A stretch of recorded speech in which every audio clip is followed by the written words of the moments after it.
Hi guys, welcome to Justice Sports. I'm your host Abhi Garish, and for my fifth episode, I'd like to introduce Andrew.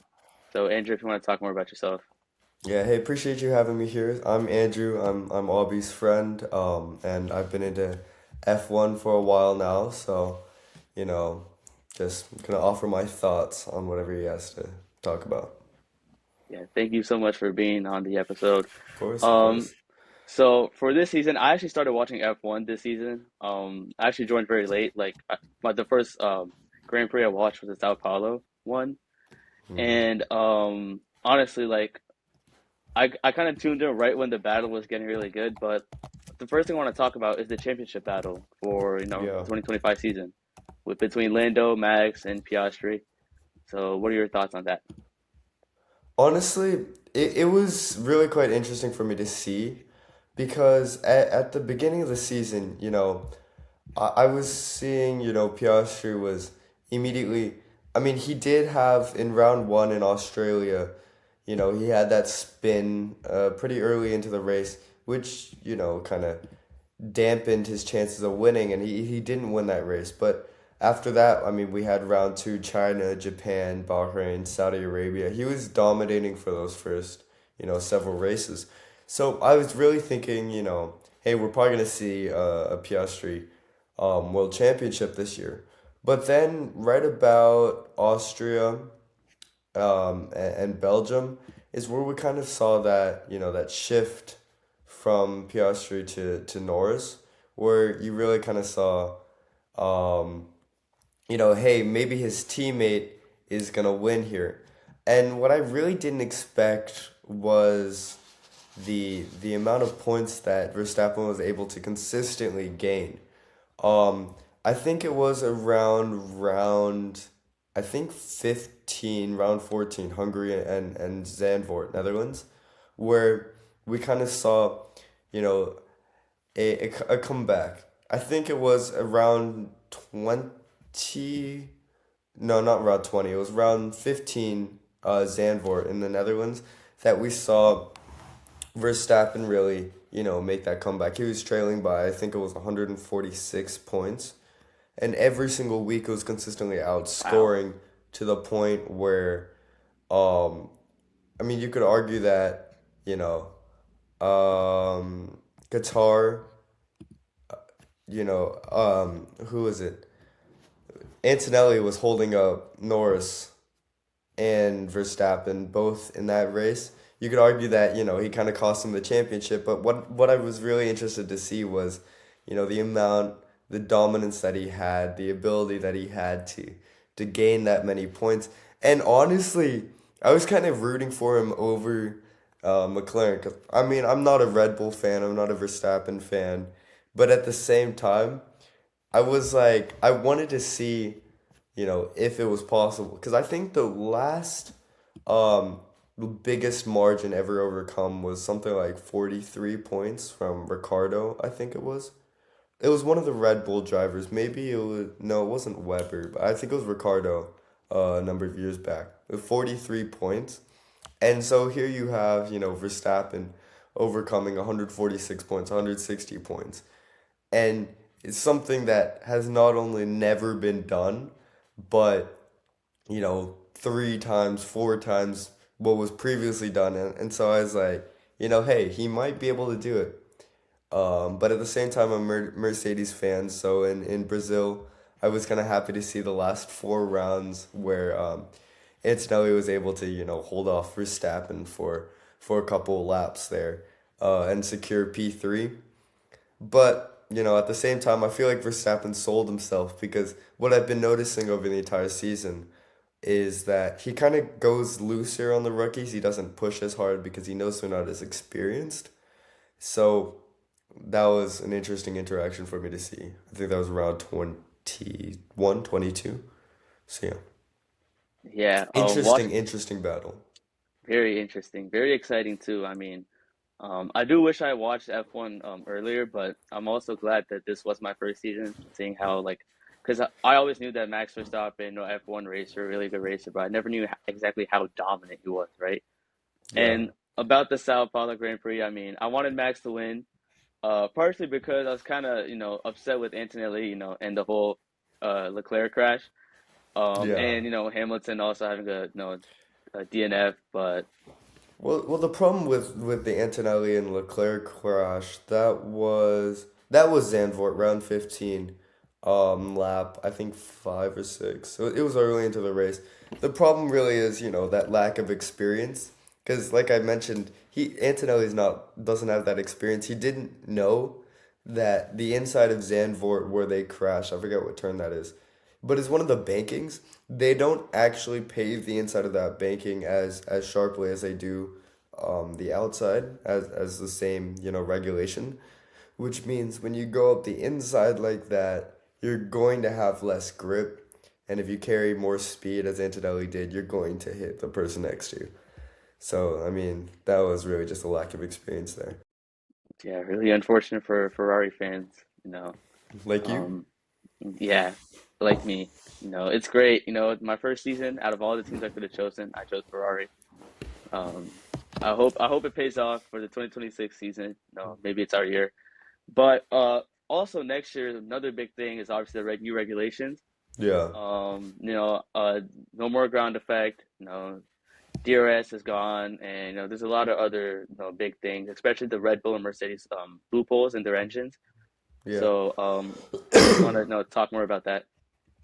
Yeah, it's a lot between this year and next year. I mean the cars are I think 100 kilograms lighter, to 100 millimeters thinner and 220 millimeters shorter, along with the fact that they remove the MGUH, which is the motor generator unit that's part of the 2025 and back hybrid system, and now the MGUK, the basically how they regenerate electricity in the battery through like braking and that thing through the corners, that is significantly boosted.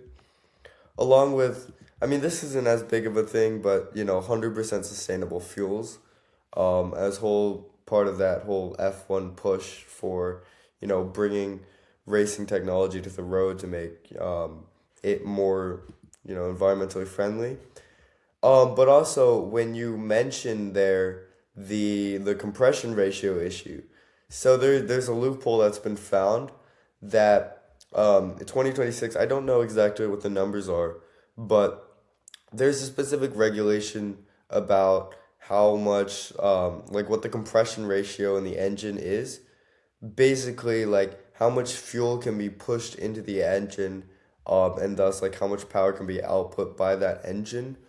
Um, and there's a loophole that was found that basically let the teams code their ECU, which is the computer that controls the engine, and basically allows them to create two different modes. One where it's static, where at a standstill the engine will have, within regulation compression ratio and passes inspection. But basically that second mode, this is Red Bull and Mercedes, like you mentioned, that figured this out. Um, that basically when the car's running, when the car's actually moving, that compression ratio will raise, giving them more power, giving them more fuel pushed into the engine. And while this could potentially be an issue for weight, because if you're using more fuel, you're gonna have to carry more fuel in the engine, obviously. Um, and since we can't refuel since I think the 2008 season, you're gonna have to carry more fuel. So it's an interesting balance there between, having more power in the engine and having more weight with the fuel. So I don't know exactly how that's gonna be played out next year. And what I found more interesting about this situation is the fact that the FIA, the governing body over F1, knows about this issue, but they're not going to do anything about it. I don't know why, but basically their entire approach has kind of been this like hands off, like, hey, we know about these loopholes, we know about these issues in the rules, but we're not going to do anything about it. So it's going to be interesting to see how the teams, utilize this loophole going into the future. Um, I know that like as part of the response, they've added like stricter rules to prevent heating and chilling of the fuel flow meter, which is how they test. that compression rate, how they test how much fuel is actually going to the engine. Um, and this was a problem, the fuel flow meter, cooling and chilling it, tampering with it. This was an issue with Ferrari, I believe, back in the early 2000s, where they found a way to modify the fuel flow meter itself. So it made it look like they were passing regulations when in reality they weren't. So this has been an issue in the past. So FIA again is not really doing anything about the issue. They're kind of just blanketing it with something that they've already known to work in the past. And they've also added new wording to the 2026 regulation to, broadly forbid any procedure that's designed to change the fuel flow meters, temperature, or readings, essentially, making it harder for these teams to have two different modes, as I mentioned earlier. But it's not exactly gonna do anything because, like I said, they've tried this in the past. But teams like Ferrari have found a way around it, so it's like, I mean, I'm interested to see how this is gonna be, especially because Red Bull's not a new team, but they're switching from Honda engines to Ford engines, um, which is always going to be an interesting change because Ford hasn't previously made engines for F1. And while they do, make a lot of engines for road cars, it's a lot different the kind of procedure you have to go through. And I remember reading a couple months back that at the time of reading, they were like 150, 160 horsepower down from the competition. I don't exactly know what competition was mentioned, but they were down at that point. They have mentioned that, they're hopeful of the future, they're hopeful for next year, but you got to remember this is not a new team, but this is a new engine manufacturer. The engine manufacturer and the power unit is going to be, half the car. But what I'm also interested to see is the new car designs because, with the whole new aerodynamic systems and everything, Adrian Newey is going to went to Aston Martin already. So I'm wondering if we're going to see, another Fernando Alonso championship because he is definitely going to change the playing field over there. Yeah, a lot of things to cover. And also I think Alpine switched to Mercedes engines, if I'm not wrong. I think so, yeah. I know I'm yapping so hard, but yeah, No, there's a no, lot to sure, look sure. forward to. It's okay. No, I mean that's why I brought you on. Honestly, this guy really did his research. He did tell me he did his research, but I didn't know it was like, oh, wow. No, Yeah, but I've been looking at this for a while. yeah, but I don't know. I also saw something. 'Cause you were Hmm. talking about how the not Mercedes, shoot, Red Bull engines are like, like a little bit like a few horsepower, below. I saw a Hmm. thing where it said that the Red Bull cars were actually 0.3 seconds faster than the whole grid. So I don't know, Really? maybe, yeah, maybe it's Maybe misinformation. I'm looking at outdated information. Maybe I'm looking at Um, misinformation because, no, I I can't think trust. it's me. But also I know Audi has admitted that they're down horsepower a bit from the competition. So, they are a new team. I know they said their goal is to probably challenge for championship 2030, I believe they said. And Cadillac being a new team, I don't know what engine Cadillac's running, but I think it's I am Ferrari. interested. Ferrari? I think Whoa. so. Yeah, Well, they're well, gonna have they a need fun time. a, new team with Ferrari engines too. So, they do have Bottas and Perez, so they have good drivers, but we'll see, we'll see. Not a lot of information out yet.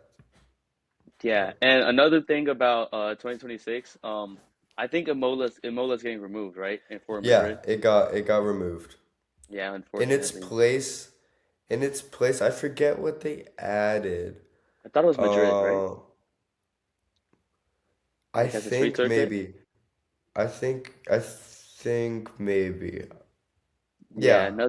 another street circuit. So it's gonna be a lot of Yeah, that fun. sounds about right. I think that's gonna be later half of the season though.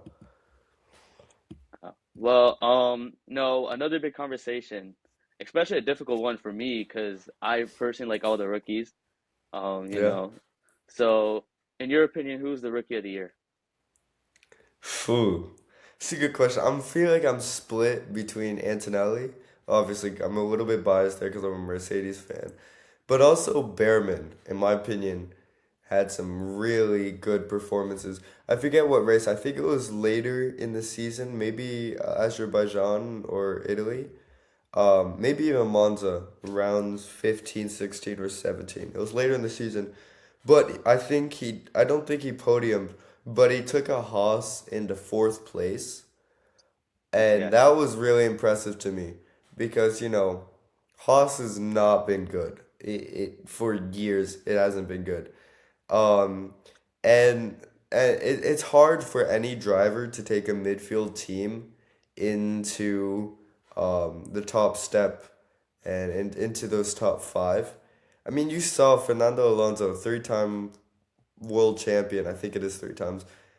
How much he struggled with the McLaren engine in 2015. I mean, that was a GP2 engine, and that engine sucked. And so you saw what happened when you took a world champion, like one of the best drivers on the grid, and you gave him a bad car. You saw what happened there. So, with and to Lewis take, Hamilton too, yeah, with the SF 29 or 25. 25. 25, not a fast car at all. You saw what happened. He's one of the best drivers out there, and you had him calling himself useless. So to take like a brand new driver, I mean, he raced once for Ferrari back in 2024 as a reserve driver, did one race.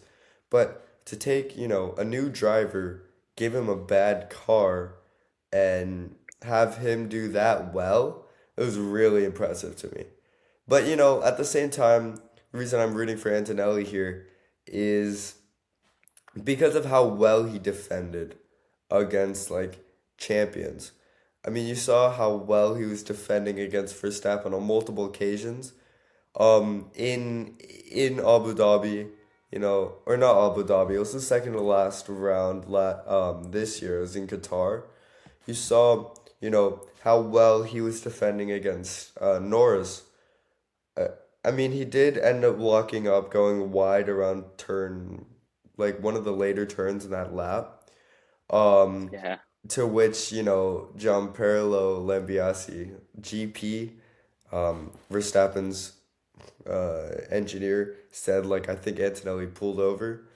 But, I mean, before then, he was defending extremely well against, the current world champion. So, you know, both of these drivers have shown poise beyond what was expected of them. And while I do understand that, they still have a lack of experience, Antonelli crashed into uh, Leclerc in Zandvoort because he wasn't aware of the less paved inside corner, took too much speed in there, and was destined to go wide. While I know they don't have the same amount of experience, I think those two drivers really demonstrated a lot of poise for their lack of experience in the sport. So I think yeah, it'd have great to be either. performances. Yeah, especially with for Ollie Bearman for Yeah, to drive and next to Esteban Ocon. He's been I think he's known to be not so good of a teammate from but Fernando he's and not really a rookie, is he? who Esteban Ocon. Ocon, yeah, He's not, but he's just known to be like a kind of a not a great yeah, teammate. Yeah, yeah, and for Antonelli, I mean, as much as I'm kind of upset with what happened with Leclerc. He's a great yeah, driver, especially in Las Vegas with 45 lap old hards, defending Leclerc and Saints, and yeah. giving kind of like helping Russell not get overtaken. No, it's a great performance. For me, I still think it was Isaac Hadjar. I think Really. he's like, yeah. Again, I just joined in like last second. I'm taking other people's words. I haven't watched the season myself. So, but what I saw, it was Antonelli. Honestly, Antonelli just dominating. But according to multiple sources, biased or unbiased, Isaac Hadjar, did really good at the started the season. So And I I mean, guess I guess you could argue that Antonelli does have a Mercedes, so it's not like he yeah, has a midfield car, yeah. not But like the RB or the Haas. Great car. But speaking of Isaac Hadjar, sadly we have to see Yuki. We have to see Gone, Yuki yeah. leave. Yeah, it's kind of. I mean, it's really upset. It's really sad to see, but we see Isaac Hadjar take his place, and Arvid Lindblad. I don't know how to pronounce his name. Take Yeah. the role in VCarb. So Isaac Hadjar to Red Bull. I mean, we've heard many of like Verstappen's old teammates, just struggle next to him. Especially due to the car. And how do you feel about the new, the new position Isaac Hadjar is in? Well, I forget which of his old teammates said this. It might have been Perez, but or Ricardo, but they said basically that um when you're on Verstappen's team, when you're Verstappen's teammate, he's so good that the car is built to him. And he has a very sharp driving style. He prefers a lot of oversteer versus understeer. Very, very sharp driving style. Um and very twitchy car. So it's basically, you keep up with him, you have his style, or you're out. You don't have a good season, you get replaced. And that's what we saw happen to Yuki Tsunoda because he was a good driver. He's very deserving of that spot. And honestly, for the first two races, I feel bad for Liam Lawson, but I was a little bit mad to see him in the Red Bull seat versus Yuki, um, because Yuki was very, very deserving of that spot. But you see what happens to that driver as soon as because Verstappen's teammate, suddenly he has a car that maybe doesn't handle the way he wants it to handle, so it handles the way Verstappen wants it to handle. And, that way is not necessarily good for every single driver. Um, and he's good enough to the point where you give him a car. I mean, say take the RB19 for example, or the RB20. That car was so bad, but at the same time, if you set it up for Verstappen, it looked like a rocket ship. He won, what was it, 19 or something races that season, was absolutely dominated and made the car look great. And it was a good car, but like I said, there was so many setup issues, so many aerodynamic issues with that car that they actually couldn't tell because of how good Verstappen drove it when it was set up for him. But I mean, you saw Perez did win two races that season, but he's in 2023, but he did struggle a lot because of it wasn't set up for him. I mean, you don't have that many. I forget how many teammates he's had, but he's had an atrocious amount of teammates for Stappen since he joined in 2016. So you don't have that many teammates without, having some sort of issue within the team. Yeah, I don't remember either, Avi. I think it's six Oh, because what's it was Toro Rosso when he was yeah, so he had Saints, then he had Albon or Pierre Gasly, like I don't know which was when. yeah. Ricardo Ricardo, and Perez. Perez, and then now he had Yuki Tsunoda. Now it's Isaac Hadjar. Yeah, you So don't have that many teammates without, some issue being within the team. So I think it's just a matter of, the car being set up for him. And, I don't know how well Isaac Hadjar is going to be. I don't know his driving style. And if his driving style is similar to Verstappen's, he will succeed. He will be a good driver. But if it's not, we could see the end of a career before it ever like truly gets started. So, you know, it's really that setup issue. It's really being, are you similar to him? Are you not similar to him? Because the team Red Bull is going to be built around Verstappen no matter who you are, who your second driver is. And I think that's really the issue that we're gonna see with Isaac Hadjar going into 2026. Also, with the same note, I'm interested to see Arvid Lindblad in Racing Bulls because I did follow a little bit of F2 this season.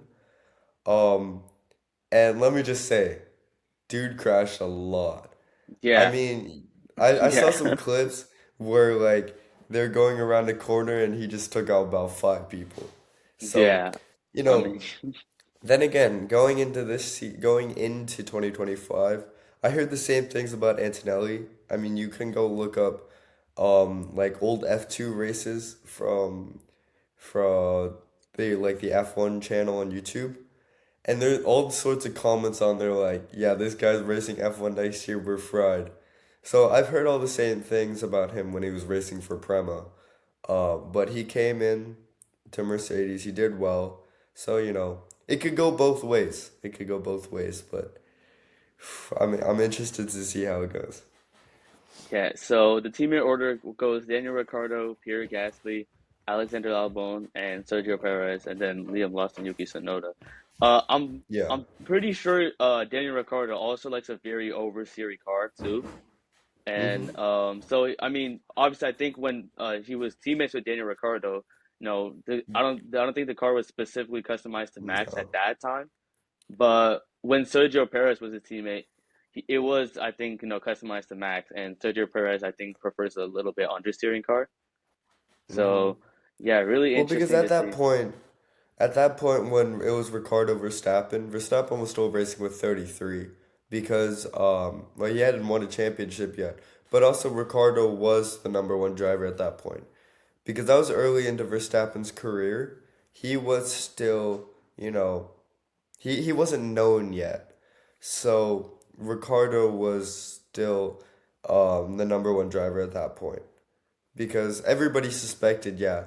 Like, I think Daniel Coulthard, one of the reporters, said, "Yeah, this guy will be a world championship one world champion one day," but at that point he hadn't made a name for himself yet. So, no, the car wasn't made for him, which is why we saw Ricardo, succeed. But the second the car started being made for him, that's when we started seeing issues within the team. So it's like, Yeah, I miss Ricardo a lot. I thought he would come back with Cadillac, but he said nah, he's obviously not said coming no, back. I wish, but no. He says he's done. unfortunately. But speaking of cars that are very hard to drive, here's one that absolutely, I mean, I just hated seeing. Ferrari's 2020, no, SF25. Heck yeah. That's is horrible, to say the least. But no, they ironically say that 2026, they've been working a lot on the 2026 project. So, what's your outlook for that? Do you think they actually have a chance for 2026, or I think they spent, is it like just well, like I that think they one spent, meme? Oh well, shoot. this year's our year, yeah. Yeah. Well, this year's Ferrari's year. But I think they spent the entirety of the 2025 season prepping for 2026 and not caring about 2025. Because this car was a wreck. But what was even worse was the strategy. I mean, you listen to these team radios, bro, and the entire time, um, Lewis Hamilton was just getting rage baited by his engineer. Like, I forget what race it was, but he was like, guys, can you like check the car? Like what's up? Like, do you have any update? And his race engineer just said, pace looks good. And, at this point, for context, Hamilton was like in the bottom 10, I think, of the ranking. He was like 16th place. And he was like, Lewis Hamilton responded with like, what are you talking about? The pace is clearly not good. And so his race engineer just told him, pick up the pace. And this kind of stuff happened the entire season. So I think Oh my God. going into 2026, even if as Fernando Alonso says, even if you put a rocket ship on, there will be 20th. So I don't think it's the car that's the issue. The car sucked, but I don't think it's the car that's the issue. I think it's the team. And firing the team principal for the fifth time is not going to do anything. So, I mean, the Ferraris always had an issue with strategy, in my opinion. They've had good cars, but there's a clip floating around from the 2012 or 20. It was one of the early 2000s seasons where it was back when you couldn't have any engineers on the grid for about I think 15 minutes before the formation lap, and they left the Ferrari car on the jacks. Like Oh there's a wait, I clip of saw that everybody. clip. Yeah, there's a clip of like Oh all my the other God. drivers leaving the grid for the formation lap, God. and the commentators were like, "They've left it on the jacks. What are you doing?" And the Ferrari is just up on jacks. Yeah. That might have been Massa's car, Felipe Massa, but I forget. I didn't really see. That was back when numbers didn't really matter. But yeah, they've always had a problem with strategy. And I don't know what exactly, they're doing to remedy that going into 2026 because they're not exactly gonna just talk about it. They haven't even addressed that there is an issue yet. So, the last times they've had issues with strategy, they just fired the team principal. And Fred Vasseur is looking like his job's done. So, I think the 2026 car does have potential to be good, the SF26. And they have Leclerc and Hamilton, arguably two of the best drivers on the grid. But like I said, I don't think it is the car that's the issue. I think it's the strategy. It's a lot to talk about that. Yeah, we obviously know the infamous the water thing. Yeah, Uh also must remember be this the one water. clip, it must be the water. Also remember another horrible engineering clip where the engineer just lies to Hamilton, says that he's P1, and then corrects himself and says that Hamilton's actually There's like P6. a yeah. It's There's horrible. there's a six next to that one. What does that mean? Yeah, I've Oh seen that one too. God.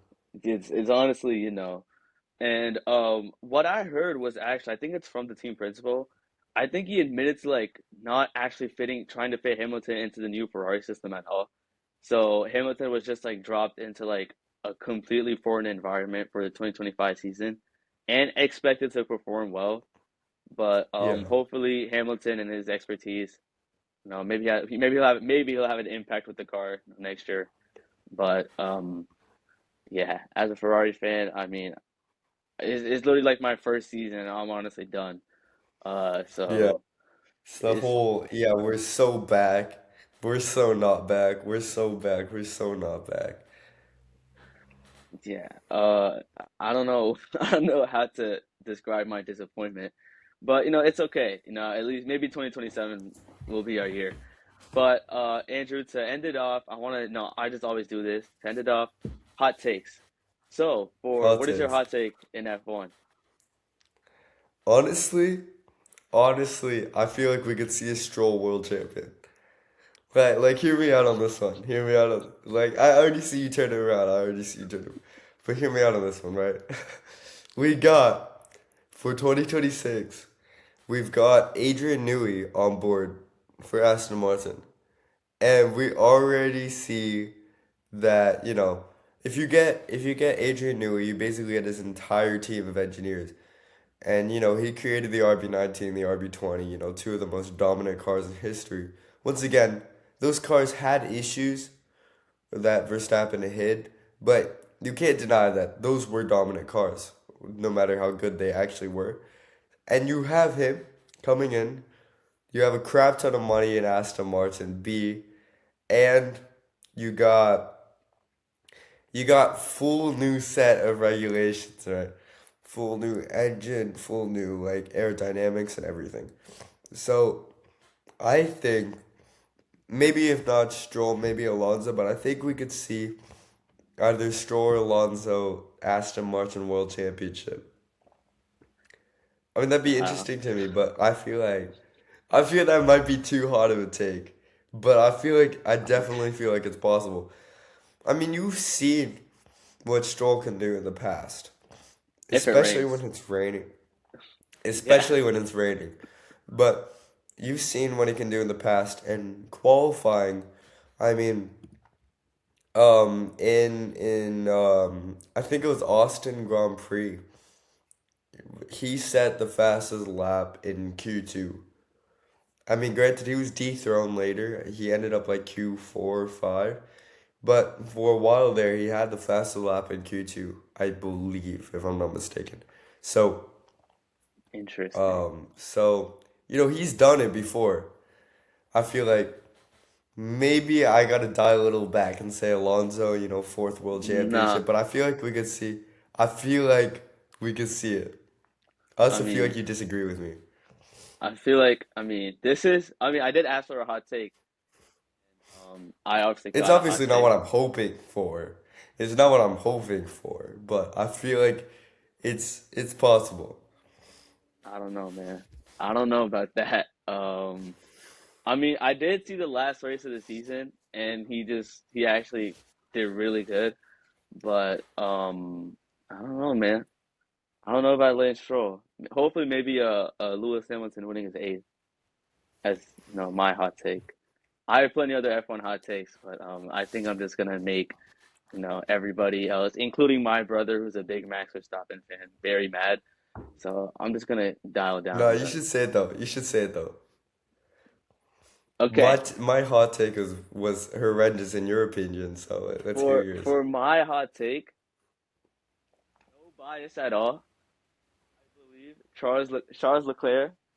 Okay, shoot, I thought he was walking. I believe Charles Leclerc is a more skillful driver than Max Verstappen, and if he had the same opportunities Max Verstappen had, he would have won. Maybe more, and maybe the same things, if not more. I don't WTP. know if he's more skillful, but I definitely agree that he has the potential to win a world championship. I definitely I will give you that point. It's definitely a possibility there. I don't know if he's more skillful, but I'll I give mean, you. I kind of want to see him win too. Like I'm not a Ferrari fan, but I do like Charles Leclerc. I think he has a shot. hopefully 2026 is the year for Ferrari. I'm really praying. But that's the end of our episode. Andrew, thank you so much for coming on to my Of episode. course. This is honestly Yeah, one of the thank you best for having episodes. me. Yeah, I actually got to learn a lot, with New, it was just more so just Well, blasphemy I'm to say cooler the than New least. is, so it's like, Oh, I might need to bring both of them onto one episode just to see how that works out. But a lot of good information, especially about the new regulations. So thank you for coming onto the podcast. I appreciate it, appreciate it. I definitely didn't yap for 30 minutes, but It's all good. All right, bye. but